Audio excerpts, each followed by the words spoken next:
আপনারা কেউ থাকতে পারবেন না, একজনও বাঁচতে পারবে না। কয়দিন আগে হাদির একটা কবিতা দেখেছেন না?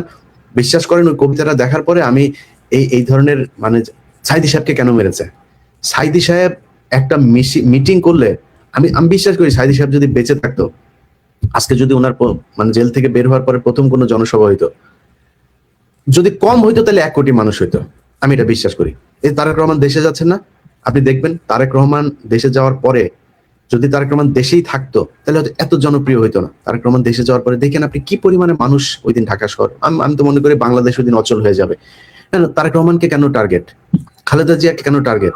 শুধুমাত্র ইন্ডিয়ার কারণে। জিয়াউর রহমানকে মারা হয়েছিল কেন ভাই? শুধু ইন্ডিয়া বিরোধিতার কারণে।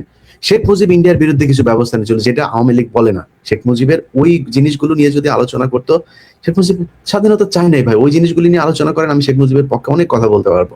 কিন্তু আপনারা ওইটারে নেগেটিভ বানায়, আপনারা মিথ্যাটাকে পজিটিভ বানায় শেখ মুজিবকে এক আলাদা নায়ক বানিয়েছেন।